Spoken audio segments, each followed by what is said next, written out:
Just to see everything you're believing starting to take shape slowly. Yeah, man, it's just a beautiful feeling, man. I don't know how to describe it. Hello and welcome to Thoughts Over Everything podcast. This is the podcast where we receive stories, tips, and tactics from entrepreneurs who have done it. Today, we have a Wildcard episode for you. That's where we kick back, chop it up, check in with each other, and just talk about what's going on in our lives, what's going on in the world. You know what I'm saying? Yes, sir. Most definitely, bro. So, with that being said, bro, what's popping with you? How you doing? I'm doing good, man. Feeling good. Family's well. Just living my life, man. Like really taking it day by day, bro. Yeah. Most definitely. On my end, I'm good too. I'm just stretching. Oh, okay. I thought you were trying to say something. On my end, I'm good. I'm just, trying to take it one day at a time. You know what I'm saying? So I told you on the last pod, we got recognized in public for the second or third time, which I'm excited about. Shout out to Jordan. And honestly, I'm just excited to grow the brand out. We're starting to work out some really cool partnerships and deals. So the brand is getting strong, man. Like we're getting recognition. The money is rolling in, like dead ass. So it just feels good to, just to see everything you're believing starting to take shape slowly, and yeah, man, it's just a beautiful feeling, man. I don't know how to describe it, but I feel like we're like living in a great time, Alex. Most definitely, bro. Most definitely. You know who wasn't living in a great time? Who? The people who went to Cultureland. Cultureland? Yeah. What's Cultureland? Cultureland is a festival that happened a week ago. Okay. And there was like a whole bunch of mess that happened at Cultureland. And matter of fact, I'll show it to you. So basically, it was two things that happened. It was Kingston Fest and Cultureland, two concerts that were supposed to have marquee guests. Things like went awry, and a lot of like the culture in Toronto was unhappy with the two festivals, or concerts, depending on how you call it. So the actual owner went on Brandon Gomez's show. I saw the clip. You sent me the clip. Mm-hmm, yes. To apologize, so to speak. Yeah. And it was very interesting, bro. What did you think about it? Did you take a look? So I didn't watch the whole interview, but I saw the clip of like how, Brandon was pressing this guy. He was pressing asking him like the right question, but there are tough questions that need to be asked. Yeah. He was shifting his weight, which is a sign of like being nervous that you're being pressed. Mm-hmm. But yeah, I mean, just like his the audacity not to refund people after like the mess that I heard that went down. Like I've been off social media for the past week and a half, just like taking a break from just getting updates from everyone's lives. Like every time I'm on stories, I see, oh, you're at the beach or whatever, or you're partying. It's just too much, man. Like I just need to take a step back. So as a result of this, I'm missing the stories that are happening in the city, which is good too, because I'm like, man, I don't need to know everything. But from that one clip, I can just tell that, this really had a major impact on the city and everyone who attended. But the guy just did not, he took accountability, but he just didn't have any answers. And he was shifting the blame a lot to other people, which, I want you to get deeper into that. Like, what went wrong? Why is this guy shifting the blame? And like, who is like the reason, like, who's the catalyst for this whole thing to happen like this? Honestly, I wasn't there. Okay. So I'm seeing what's happening on social media like everybody else, So from what it looked like, this looked like an organizational mess. Like people didn't pay for VIP, which was in the front. Do you remember how InvestFest was? Yes. How the VIP were in the front, then Generals was in the back. It was kind of like that for the concert.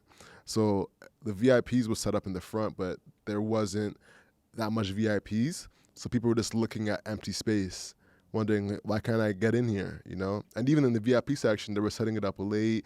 Like from the time the concert was supposed to happen, a lot of things was running late. So there was a lot of organizational errors that happened throughout the entire thing. And that's kind of why a lot of people were mad and frustrated. PopCon was cussing off the people. Like it was a lot. It was a lot going on. So I think that's why a lot of people were upset. And they were seeing nobody in VIP. So like nobody's here, no one's experiencing it. So why do we have to be here caged in the back? So they rushed forward and messed up their defense. And apparently there was fiber optics going. This is what he's saying, that there's fiber optics going underneath the VIP section, which doesn't really make as much sense. But maybe not. And because of that, that messed up the show, so they had to like scale things back. But honestly, it sounds like more of like an excuse. It doesn't sound like the real reason. It sounds like he was using that as a cover to not pay people back, or to shift the blame onto them for them trying to hop the fence, which is wrong. You know what I'm saying? If you don't pay for a VIP, then you shouldn't get it. But the way it was organized, the VIPs weren't experiencing it. A lot of people were leaving, so they were trying to hop to get into that space. You know what I'm saying? So it feels like both people were wrong. No one was like right in the situation. But at the same time, like, it looks like he doesn't want to refund people. Popcorn was telling him to run back their money. You know what I'm saying? So like, So Popcorn's telling the event organizer to give people back their money. yeah, But he's just like, nah, we're keeping this. exactly. That's bad business, man. Because when you want to do this event again, like, how do you have the trust of like the culture? It's not like you can go to like a different audience, like a different, like, let's go to like market this to Chinese people or to Indians. Like, no, this is like a black thing. So if you lose the trust of like a Caribbean thing too, right? Like, what do you expect for them to do next time? Like, support you? No, they'll be like, nah, screw you. Like, it's just it's not good etiquette as a businessman to do such a thing, right? Because like customer satisfaction is like what you need. Everything. Is everything, And the apology he put on Brandon Gomez's show wasn't. Just dry. I didn't see all that part, You know what I'm so I don't know saying? what he said. We'll clip it in. Clip it in. Yeah, we'll clip it in right here. Will you be refunding people's money? At this point in time, because our festival guidelines were that we delivered the show and all artists performed, there will be no refunds at this time. But even though people couldn't hear two of the main acts? That's due to the fact of the damaged production caused by the crowds breaching the fences. So we can't. It's the productions team to ensure that the shows were delivered, and we tried to deliver, but. So that was that, and there's a lot of things been going on in the world right now. Yes. Yes. We are living on Andrew Tate's internet. Oh my God, this guy. The thing is about Andrew, man. Like first and foremost, what do you think of Mr. Tate, man? Honestly, I think he is, when it comes to business, an evil genius. He's a mastermind. He's a mastermind in the ways of getting his message out. Like, we're not that pod to talk about relationships and stuff like that. We're not doing that. That's not us. That's not us. That's not us. So we're not getting there, or going there. What I want to harp on and focus on is the way he built his business up. 'Cause I think he is getting over everybody's feeds right now, and it's really impressive. Are you seeing what he's doing? Yeah, I mean, I've seen. So he actually has no social media accounts other than Instagram. So he has no TikTok, but I started noticing it on YouTube first. It's like many like Andrew Tate clips, like Tate speech, Tate clips _ Tate clips 1, 2, 3. He has like all these different accounts, all these different. I don't even know where they are in the world. Like these minions that's making little minions, like facts. Producing content. And the thing is about Andrew, man, I've been following Andrew Tate for a long time. This goes back to 2017-ish on Twitter, right? He was like a breath of fresh air. Like his takes on business, women, success, masculinity. It was just like refreshing to see someone say it, like speak what they're thinking without being filtered, and just like speaking just to speak as a, just saying with your chest, right? Like a lot of people these days coddle their stuff out, they say something, but they're a little more reclusive. But this guy just comes on Twitter, says his mind, and he built a good following at the time. At the time, I think he had like maybe 20K followers. So I just thought this is like another guy just tweeting Cobra Tate. Like I didn't think much of it. And then like I think over the past year, I saw him appear on Fresh and Fit. And I'm like, oh shit, like Tate is actually out here like that. I didn't think this guy would ever leave Twitter and start appearing on these pods. So he had his own YouTube channel, like we'll just like be with his brother traveling and everything. But this year he took a massive leap in terms of like stardom. And I think what it is, it's just like he's so polarizing, right? Like the stuff he says, it really triggers you, especially when he talks about like gender roles, like women are not smarter than men. That definitely is gonna get a lot of traction. So I started noticing he'll do all these podcasts with major content platforms, and then those clips will be there'll be like 40 clips of him from like maybe an interview, and they'll be like on many different like YouTube Reels or not YouTube Shorts, TikToks, Reels, and everything. Like, man, I know this guy isn't making these clips himself. He definitely has like a lot of people behind it. So, he's really taken off like in terms of just owning the internet. I saw he's the most searched man on the internet, even before Biden, even before Trump, and even before Elon Musk. Tate is the most searched guy on Google for the past like 4 months. So he has like an amazing strategy. I don't know how he's doing it, but he's really out here. He's out here. I respect the grind, bro. But I just don't know what the end goal is. It's like, is it just to build an audience? Is it people to get back to Hustlers University, to buy his course? Because if you have this attention, how are you going to capitalize on it? Well, yeah, he has a course that like Hustlers University, which people are claiming for it to be a scam, that it's a Who said it's a MLM. scam? A lot of people are saying it's a scam. It's a scam? No, it's not. I don't think it's a scam. In terms of a course platform, it's I looked at it, and I watched several videos of people who have actually gone into it. To call it a scam, I think is not giving. I don't think it's justified, because scammers are a lot worse than that. Real scammers, and people can look at it and go from 0 to, out of 100, from 0 to 100, they can go from 0 to 10. And with their own will and grit, they can actually go from 10 to 50 or 10 to 100, depending on how they apply the information on it.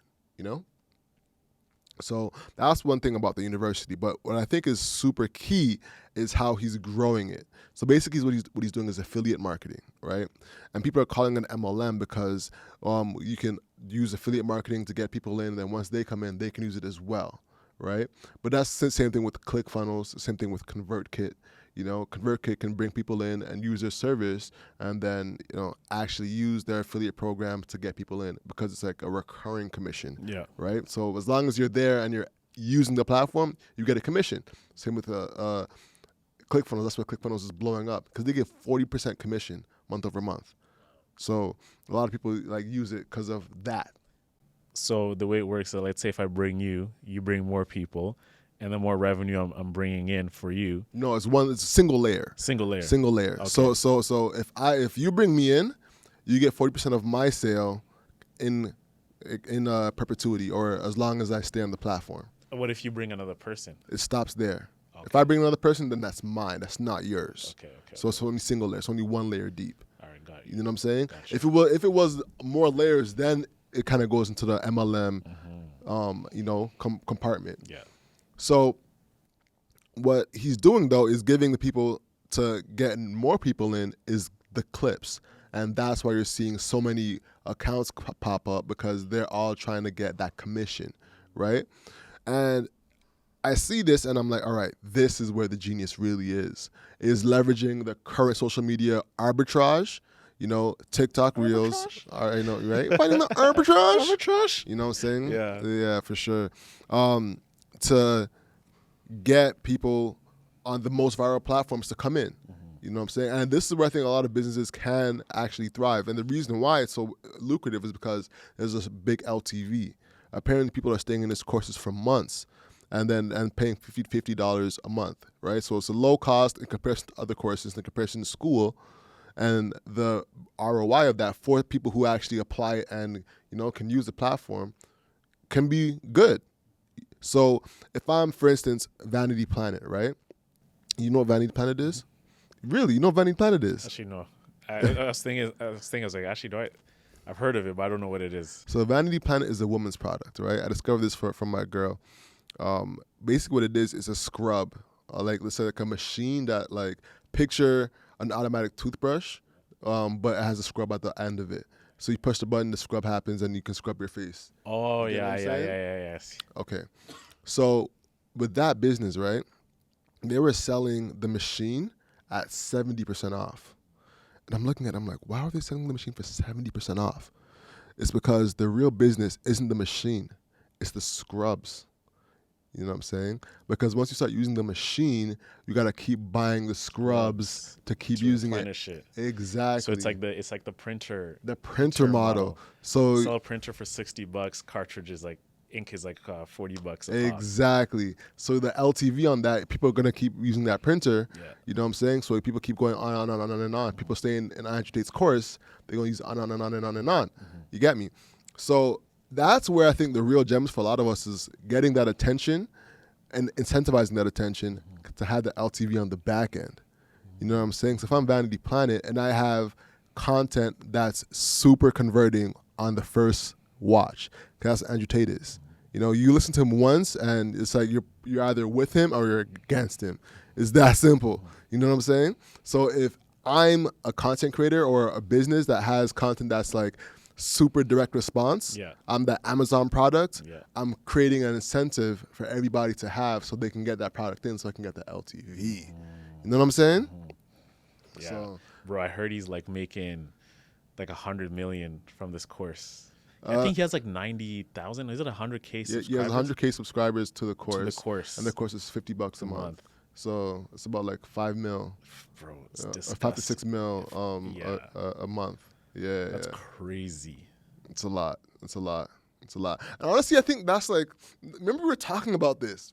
Like if you have a product that's really good, you should make a super low price Yeah. and get the volume on it. You know what I'm saying? Let's have people subscribe. Like we were talking, remember we were talking about this for that course we're talking about. And I'm like, it's so expensive.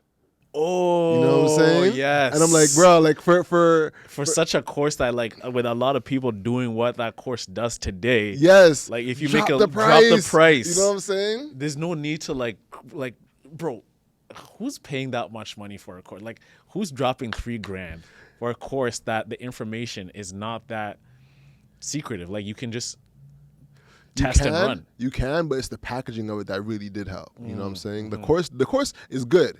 You know what I'm saying? But it's just that like the volume of people that can take it is just so much smaller. Yeah. You know what I'm saying? Versus if you drop the course to like $100, $70, people are like going to opt in like crazy. Yeah. You know what I'm saying? Yeah, I would definitely have hopped in. You know? I definitely would have. You know? I definitely would have. Yeah, If bro. you played, if you made it like maybe like $80, $80, yeah. bucks or something, Under like, 100. under 100, Under 100 Bro, for sure. and maybe even make it a subscription. Like you're having weekly courses. So now you actually there's this cohort. There's cohort number 2 starting this time. To cohort number 3. So if I'm investing like maybe $300 for 6 months, and you have like 200 people per cohort, you know what I'm saying? That's like good money. I would have done it like something similar, but I would have done like a Discord group on top of it. So Yeah. like someone can manage that and then have like a lot more traffic coming through. Got you. To Yeah, the, yeah, I think that's one thing I was thinking about. I think I like your idea too, though. Yeah, You you know know what the I'm thing is like when you're having like a information business, Yeah. it's like more about sustainability more Yeah. than anything, right? And keeping the information fresh because you've got to make it seem as if like there's new trade secrets occurring every single month that you Yeah. only have the access to that I can do it. And I think best courses that do this is like courses that teach you about like stock market investing, Yeah. Real estate. or something like that. Things that, for example, like what Ian does with the Earn Your Leisure guys, right? Yeah. Market Mondays. Market and, Mondays, and right? What's his Red Panda? Red Panda, right? Yep. You need something that keeps people coming back because if you don't have this information, you might not be making the right moves, right? And we learned this. We took the class together in uni, that one entrepreneurship course. It's called like information asymmetry, right? So essentially, when you look at ideas, we're sitting in this room right now, bro, right? There's so many things that's happening in here that we can, one idea from this room can net us like $1 million. But we don't have like the cognitive ability to be able to spot that opportunity because we don't have that information. For example, if I knew about this wood, right, and where it comes from, like where it is, I'm like, oh, this is a scarce wood. Imagine like if I was able to, if I knew this wood is like where I know where I can get, I can bring it here, I can sell at a high markup. I can like make a good business out of it. But you and I are just looking at these stools as places to put our coffees, our cameras, everything like that. So information, when you can't spot it, it's so hard to capitalize on opportunities, even though like you're right there, you know, like you're in the same room. So I think with these courses, if you don't have, if I'm like, I'm an investor and I don't have information on the latest things that are happening in the market, but you do, and you can give it to me easily, I don't got to make moves. Bro, I have a business right there because I'm going to keep you coming back. Yeah, You get me, bro? for sure. So like that's the way. I don't like the business of like selling one course and the guy just goes away. Because I'm always just like a crying, like how am I gonna get that money back like consistently? You know, what if my information just goes stale? Go stale. Because Facts. like once I get it, like okay, what's next, bro? Like is there like a 2.0 or 3.0? Do you have access to these platforms to understand what's going in internally to share that with me? For me, it's questions. If I have a question about this, I can't. Can I message you? Is there like a place where I can go to get it answered, or am I just like shit by myself? You know what I'm saying? It becomes like in that case, man, it becomes more of like a money grabbing. Like I'm just like selling you the course. All right, like cool. Here's the thing. All right, f off. Exactly. And that's- Take my course and fuck off. Man, Like, you know what you I'm saying? can't do that. You can't do Facts. that. You Facts. need me coming back. You need me feeling as if like you are like this leader. You know what I'm saying? Like imagine like people are following Elon Musk for Dogecoin, right? I was like, what's happening with Dogecoin? Elon knows what's up. So why not just like tap into that? Elon is the best community builder on the internet. You think so? Bro, he has like a great following on Twitter.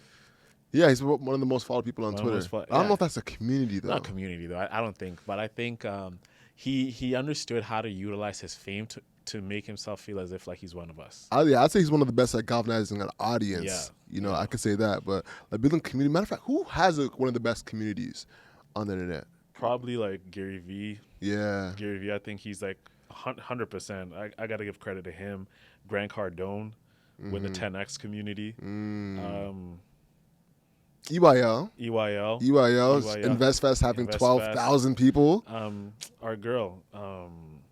Monday girl? Bajanista. Oh, Tiffany, yes. Tiffany, exact Tiffany. Word, Alicia. word, She has a word. good community. Shout out to Tiffany. Shout out to Tiff. You know what I'm saying? And shout out to our girl, Tracy. Tracy Alice. Shout out to Tracy for hooking that up. I really appreciate She's you. always blessed us, man. Yo, Tracy.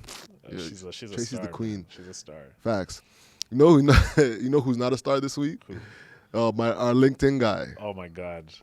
Yo, I saw this guy. So if you're unfamiliar with what's going on, what we're talking about, there has been a lot of tech layoffs happening. Companies such as Clearco, Simple, Uber Flip, Shopify, you know, laid off 1,000 people worldwide out of their offices. And when you go on LinkedIn, a lot of people are, you know, saying how sad they are to lose their jobs. And, you know, a lot of people are reaching out for support. They're commenting on their posts for bumping it up so it stays relevant. And you have these CEOs who are extending their helping hand to people who've been laid off by like, hey, here are the people who have been laid off from my team. They're ex-designer, engineer. They do this, they do that. I can definitely vouch for these people. They're talented individuals.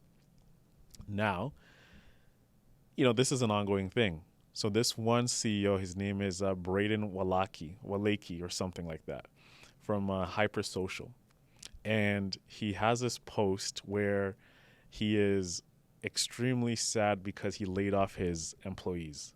And instead of like putting the post and actually saying, these are the people I laid off, reach out to them because they're star employees that I've worked with because I just laid them off. He only laid off like 5 people, but he was so hurt by doing this that he said he was crying. And instead of just crying in his own privacy, he decides to take a photo of himself crying, right? Post it on LinkedIn and has the whole post right there talking about how he feels bad for laying these people off. Like, it's all about him. It was like the most serving post ever. It's just like he's loathing in his own like misery for doing this to other people while he gets to have his job. He gets to keep his business. He gets to cut back on costs of paying these people. That's gonna go back to his pocket. You know what I'm saying? So just to have like the gal to like take a photo of yourself crying, it was like the most memeable thing ever, bro. It just like, I was like, man, And this is the thing about social media, bro. It's become very performative, right? We're always interacting with the performative version of other people and not their true selves. So, like, when you take a photo of yourself crying, it comes off as very inauthentic, very like pompous, bro. Like, why are you doing this? Like as if we don't know you feel bad that you need a photo of yourself crying to prove it to us. You know what I'm saying? And then post it on LinkedIn. Like, so he got flamed, right? And this is where LinkedIn has become more of like Facebook. When they added the funny reaction emoji, it was game over. I knew, I'm like, okay, it's done. No more like. They added like love, insightful, caring. I was like, the funny emoji reaction changed everything because now it opened the floodgates for everyone to create funny content, which is going to keep us even more hooked on LinkedIn, right? Because I noticed my behavior. I was like, why am I on LinkedIn more scrolling and reading people's posts? Is because now people are like tapping in to be more engaging, to create more engaging posts. And LinkedIn knows if I have a funny post, people are going to keep coming back because it taps into the dopamine receptors. LinkedIn was straight business before, people posting about how they were late for work because a dog was on the street. When they reached, they stopped to help the dog. When they got to the interview, the person who turned around in the chair was the dog. Facts. You know, Yeah, like yeah. those posts were like getting so cheesy. So LinkedIn's like, you know what? We're going to stop this. We're going to add a funny button and we're going to get people to creating funny content because we need people sticking on this shit. Game changer. So I saw that post about that guy on and I reacted funny to it. I did not feel any sympathy for him. Actually, I thought that was like a dick move to do. Yeah. So that's the end of my rant, bro. But yeah, man. And it got so many likes. It got so much interactions. 35,000 reactions. And like about 7,000 comments. So I mean, on the other end, I'm not saying this is what I think, but someone commented under it. This is what I think cyberbullying is now. Yo, my God, yeah. Because he was getting flamed. Bro, there's even memes now. Yeah, yeah. There's yeah. even memes of this guy like crying. You know, like you're gonna replace the Jordan crying meme. Yeah, for sure. You Like when know? I wake up and see XYZ, Yeah. meme. For You know what I'm sure. saying? Oh my God. Yeah. Like, would you do such a thing? Hell no. No. I would try to amplify the people, honestly. But 2020 is hindsight is 2020. You know, we're not in this position. If you had to let somebody go, or if you had to, fire somebody, I'd be happy to let them know ahead of time too, because I bet you he didn't give him a heads up beforehand, like, hey guys, this is going on, like this might happen. I think you guys should start looking for jobs because this thing is on the pipeline. I bet you he did not give them that kind of courtesy and was like, guys, I'm so sorry on the day of. Yeah. So they had no runway to actually figure it out. Because I've gotten let go in a similar situation where a company has their investors pull out. You know, like so some of the startup things that no one really talks about in tech is when investors decide to end a company, you know, or Facebook decides to create something to end a company, or a competitor decides to, and a lot of the times it's very competitive and there's things that can cause a company to literally like drop out the sky and crash and burn. And if a owner sees that happening, they have the option to tell their employees, hey, this is happening and could affect your job. You know, and to think that he did that, do you think he did that or not? Nah, man. Like he definitely didn't do it. You know what I think? This layoff bubble, it's kind of like Me Too. It's like, you know, Really? like yeah, Break I know, that down. Me Too. You know what I'm saying? Yeah, you too. Like Shopify started the floodgates because now it gave companies the ability. Oh shit. We can just follow this trend of like laying off people just to cut down on costs.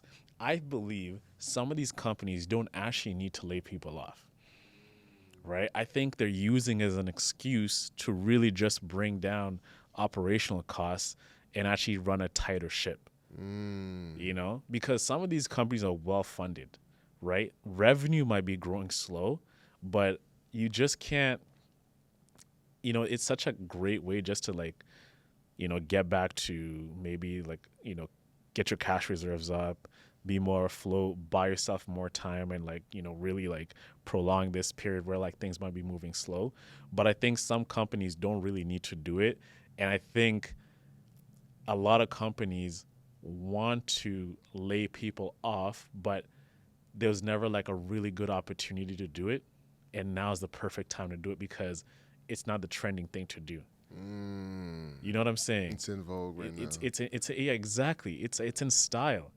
So I feel like when you see more and more of it, you got to ask yourself, like, why are we doing this? I mean, we are in a recession, though. We are in a recession, but some companies are doing well and they don't need to lay people off. But it's like, hey, guys, like we can save a lot more money by maybe shrinking down the workforce a little bit and even maximize our margins even more. You know what I'm saying? So that's what I think, man. It's very unfair. Like, it sucks being laid off. It's happened to me. And, but I think, for people, it presents a new opportunity being laid off. Yeah. Right? Yeah, especially for the Shopify people. Shopify people, man. Shopify had a huge layoff within the last little while. Shout out to all the people that got laid off by Shopify, But at the same time, there's people who were, on the ground working with a lot of Shopify entrepreneurs. Yeah. And they got to see what makes a good business work, You got to see what apps in the marketplace was working correctly. They got a lot of insight that they can now apply to themselves to really start building their own business if they choose to go down that path, And honestly, I hope that all of the Shopify entrepreneurs can really, or not entrepreneurs, pardon me, employees, can really take this time now to realize that one, you are a number to a lot of the workforces that you join, and not to put your self-worth into those companies because it's real. People were flying the Shopify flag. Like when Shopify was hiring, like your LinkedIn feed was it just me or was it YouTube? Like everyone was like, I'm joining Shopify. I'm joining Shopify. You know what I'm saying? It's a badge of honor. It was a badge of honor at the time. Badge of honor to join Shopify, man. Like, yeah. I don't know what it is. I think Shopify presented like the, you know how Drake is like a superstar. He's like saving like the cultural landscape of Canada in terms of like, Drake is one of us. Like Shopify is like, that's ours. Like when you work at Shopify as a Canadian, it's just like, man, we have this, behemoth of a tech company, and I'm so happy to be a part of it. Like I'm bringing that up. So when people got laid off, you lose your identity a little bit because what do you represent now? I'm a designer at Shopify. You're losing that ability to introduce yourself like that. I was about to say that was their clout. It's a flex. It was a flex. It's a power. So what do you do? Yeah. Oh, I'm a UX designer at Shopify. You know what that means? Like I know you're gonna need me now because I have access to things that you could possibly need, to a job, to opportunities, to information, and etc. Yeah. So I mean that's the thing, man. But I was gonna say, times like this, like layoffs, recessions, present a great time to start a business. When you're unemployed, you have so much room to think and to create. So I think, bro, we're living in the best time to actually build wealth more than anything, because as markets turn, if you actually build a service or something people need, like the one we're talking about today of like really helping up owners like create for themselves, people want to have their voices heard. So if we provide them that opportunity, like we're making money. So there's a lot of opportunity that exists right now, even though things look really bad, for you to like build wealth. And one more thing I'm going to say, man, is like these layoffs really taught me that you need a second income that you control. Because someone can just come take the carpet beneath you, and now like you're standing on like rocks. Someone comes and takes food off your table, bro. What do? Right? And now you have a wave of talent in the market with very minimal opportunities out there, and you're all fighting for the same things. So you have all this talent, like very limited spots, and you're all fighting for the same thing. And you don't have a lot of time. So it's like a massive wake-up call. it's a massive wake up call to me because it happened to me, and it showed me like, man, you need 3, 4, 5 streams of income. Like whether you're coaching something, whether you're freelancing, or whether you are dog walking, even if it's like $300 a week, like maybe donating blood. I wouldn't go that far. There's actually been a shortage, you know. The shortage of blood. There's a shortage of blood being Yeah. volunteered. Exactly. So, bro, but you know what I'm saying, bro? We're a business podcast that talk about streams of income, and here I am, like, only having like 2. Let's say the podcast is a second one, but I need quid coming in on the regular. So, yes, bro. That's a fact. What has appealed to you as in other forms of income? I don't know, man. Honestly, don't know. Like, because everywhere I turn, I just see the longevity for making that. It's gonna take a long time. Because I think I want to really satisfy that feeling of getting the money, but I can't have this feeling of short-term thinking because you want to make a quick flip. So it's gonna need patience more than anything.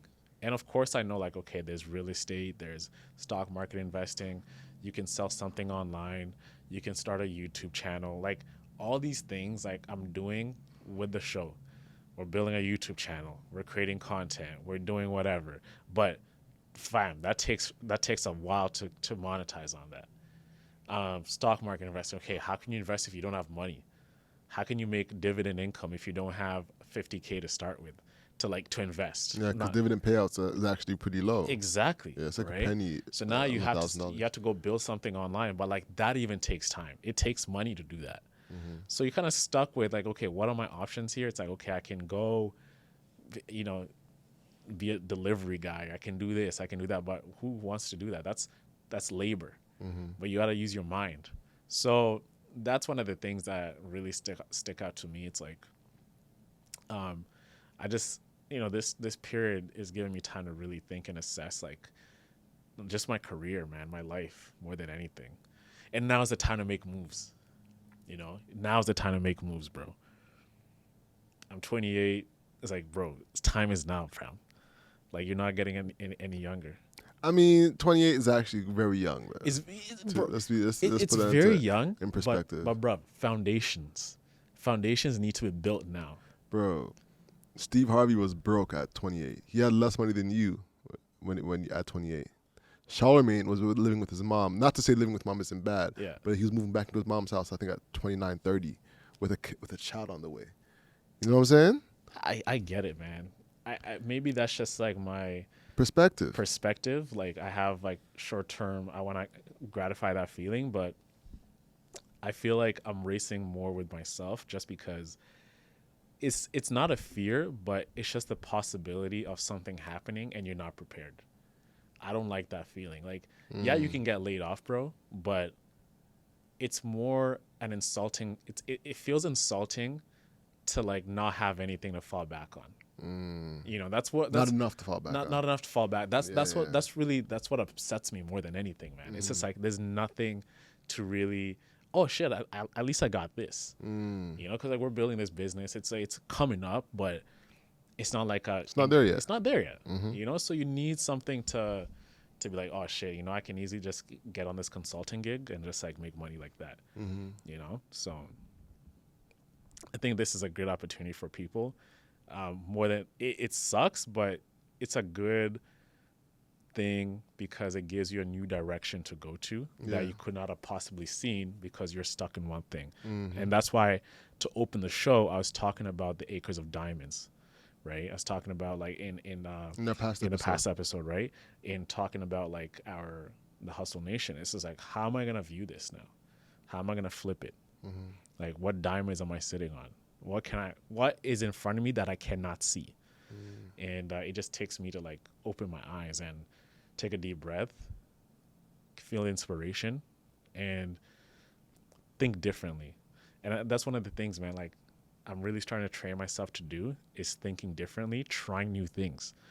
I've been really wanting to like really get deeper into salsa dancing. Okay. Right? Talk to me. Yeah, I don't know, but what I've always been doing, man, is just always like thinking about business, thinking about entrepreneurship. But what are my other things that I do apart from business, hoops, and golf? That's just for you. That's just for But me. bro, golf is a big thing that's just for you. It is, but I want to try things that are not in regards to sports or making money.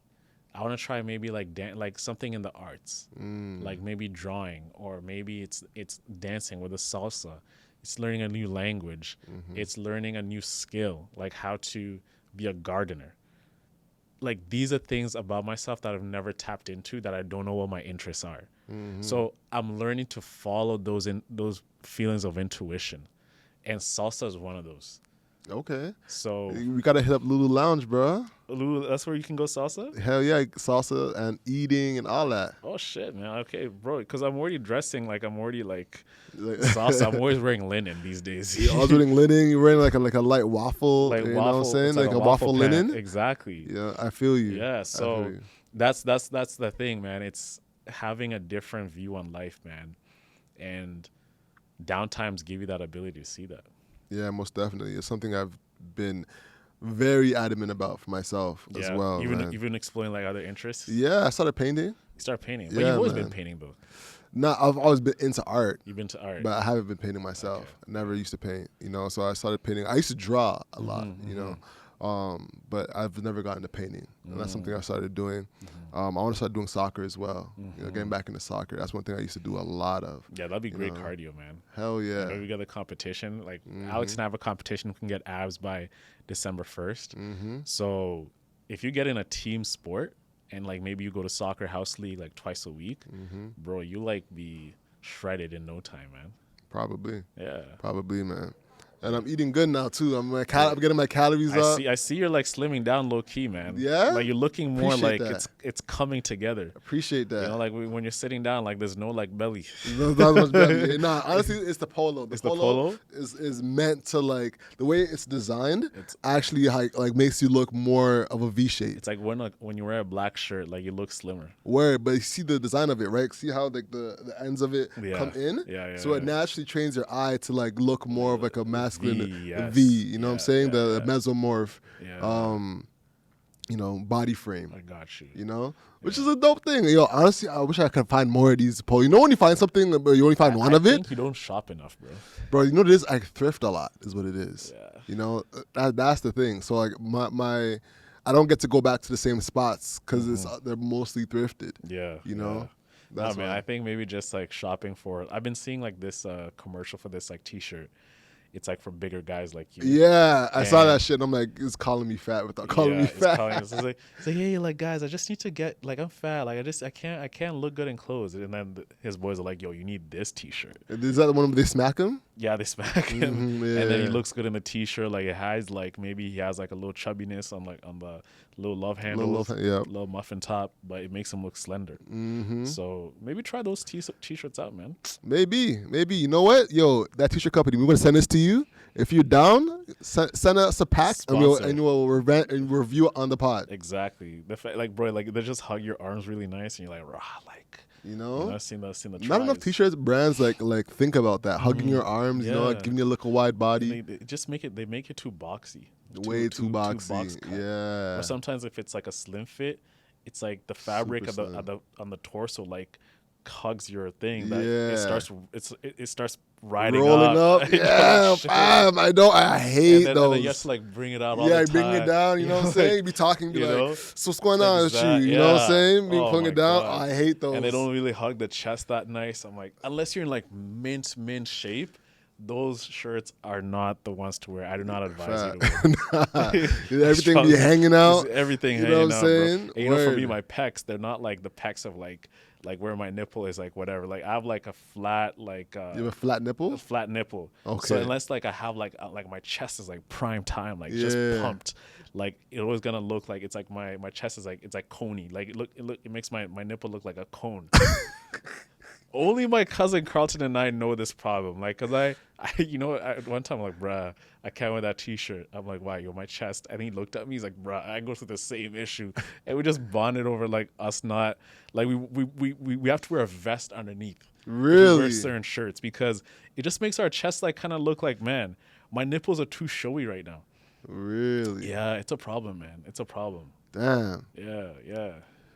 That's different, bro. Honestly, I've seen that before too. Like where you're like it's just too hangy. It's too hangy. Too hangy. You don't want to have cleavage out here. Exactly, man. You know? So Or at least it's not pointy.